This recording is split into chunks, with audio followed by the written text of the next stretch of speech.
Hi, this is Brad from Rainwise. We're just going to go over briefly how to access your internal IP address for your IP100.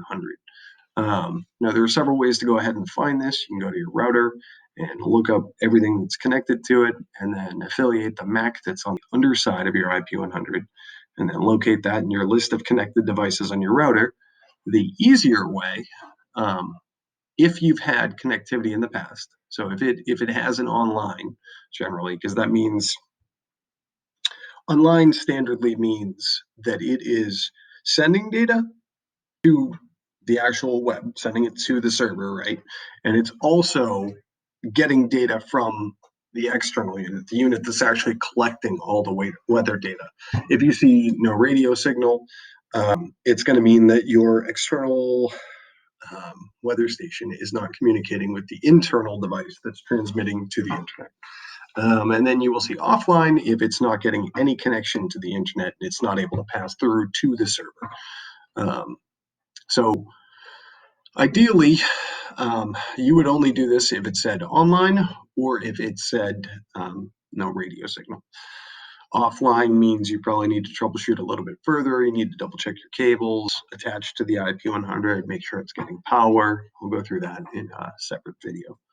But so moving along, go to your settings tab, and then you're going to go to tuning. So right down there, we have this lovely little link right here. And so that is going to change every time your IP address changes. So let's say you hook it up to something different, you relocate it to a different, entire different physical location. It's generally going to give it a new IP address. So at that point, you just need to make sure that whatever you're trying to connect to the actual IP address, so this computer in this example, is actually connected to the same network. If it's not, you're going to get like a timeout error or a not found error or something along those lines. So I click on the link, it brings me to the internal IP address, and it's going to give me my current weather. And this is like everything that it's going to get. And so you see the much nicer, neater version on the rainwise.net dashboard. But here are two things that we want to focus on right here as I highlight everything. Is the arc signal. So that's going to be measured something along the lines of -40 to -120 dBm. So -40 being the best, and you generally won't see it, and then -120 being literally on the cusp of I can't receive anymore. And what this is dictating is actually the signal from your external station to your internal device that's going to be receiving.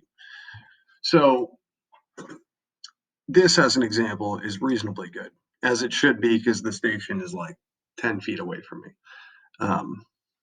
And then signal quality is run 0 through 5. So when this is generally at -120, the worst it can be, this is 99.99% of the time, this is going to be 0. So you want to be in the 3 to 5 range standardly. If not, any type of other item. Let's say you're in an orchard and the trees are blooming out now. Now you've created extra hindrances between the weather station and the receiving device. Then you have rain, so then it basically just creates a shield of rain that could kill that 1 or 2 that you were seeing before, and all of a sudden you're getting no radio signal. So that's why you want to be mindful of that and try and get it as best you can. It's not always possible, but the other option also being a high gain antenna, which we sell on rainwise.com. And so when you have one of those, you will see a higher signal Q sometimes, ranging up to about 10, just as a point of reference. So the other useful thing here is going to be the station battery. I don't like going up on roofs, and if I don't have Pro, this is how I'm going to check my battery. The only problem with this page is that if you're not getting a radio signal, you will not see this section, the current weather, because there is no current weather to be had. So then we're on the network page. This is your standard IP address. It's literally just redundant, same thing as up there. And that's your MAC address. So your firmware version is going to be standardly 2083 or 1083, depending on which iteration of the network card that you have internally in your IP100. They're basically duplicates of the same firmware version. Um, if you are not on that, you should probably give me a call or send in your device to me, because we probably need to update the firmware. And if it hasn't been already, more than likely it probably needs to come into me.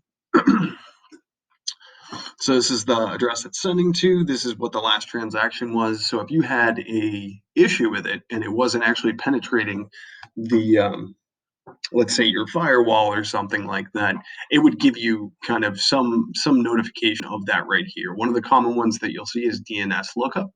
So it's basically just the main page that the route, not the router, that the IP100 is routed to, isn't compatible with what it's expecting, I guess would be the best way to put it.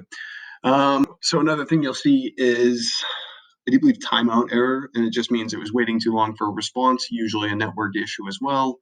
Could be the cabling, could be a multitude of things. Realistically, that would be a wise choice to either contact somebody who deals with your network, or contact me, and I'll do my best for you. So cache records is literally just how many weather data records it's holding. So usually this will happen when you lose internet connection. So if I were to unplug my Ethernet cord right now, first of all, this page would go away because I can no longer access internal IP. But more importantly, it would start racking up cached records. So when it does that and it finally gets, internet connectivity, what ends up happening is it backfeeds that so that you don't lose data. And dependent upon transmission frequency, let's say you have it set to 1 minute, it's only going to be 24 hours of backed up data that it can maintain. Obviously, you decrease the consistency of your frequency, and it's going to last longer, and you'll be able to collect more data. But that is also assuming that the IP100 does not lose power. This is just when it loses the actual connection to the internet. Whether underground, same thing. It generally gives you the amount of transmissions, good receptions, bad receptions, and then errors. I don't have the appropriate credentials in for my weather underground, so that's why. And that's why there is no last reply. So admin, this I generally suggest that you do not go into unless you are very familiar with what you're doing. So the password is admin. We generally keep DHCP on, and if you have it on a static IP, then you need to unclick this first of all, and you should also not do a formal DHCP reset on it. Here's your frequency that I was referencing. These are all set in rainwise.net for the most part. So you really shouldn't be changing them on the internal IP level, just as a heads up. And this is going to be all for your, obviously, network guys would be dealing with that. Port is always 80, unless you were doing port forwarding. That's going to be, yet again, a network guy. And then that is if you want to change the password from login ID for this specific page, from admin as the username and admin as the password, you would change it here and you would put whatever. If I want helicopter pants as the password, I would then type that and then save network changes. So next time I logged in, it would say username would still be admin and then password would be helicopter pants. Down here, not applicable, but for some of our older versions, we had 418 megahertz and 900 megahertz. We don't have those anymore, so it always should say 2.4 gigahertz unless you have one of those older units. Here's another important thing to go ahead and remember. Let's say I have 5 stations, okay? When they're in a certain vicinity, they're going to conflict with one another because they transmit and receive indiscriminately. So this is a way to kind of circumnavigate that. If you were to ever move any of the dip switches, which is how you would change the channel, which I would prefer if you did that after questioning the appropriate method on how to do so. But you would need to change both sending and receiving devices. So let's say I set my external unit, my Mark III, long range, to 2. I would do that. I would hit save, and I would make sure that dip switch 2 was up. on my weather station. Let me just go through this now. So if you were to do this and switch it to station 1, right? You would need to put it on station 1, hit save. You would need to go out to your weather station. There would be a dip switch. There should be 5 of them. You literally, for any of these, will only move dip switches 1 and 2. So if you were to do it to station 1, it would be dip switch 1 up. Station 2 would be dip switch 2, and station 3 would be dip switches 1 and 2. And then if you're on the standard, it should be no dip switches up. So important if you are worried about interference with another weather station.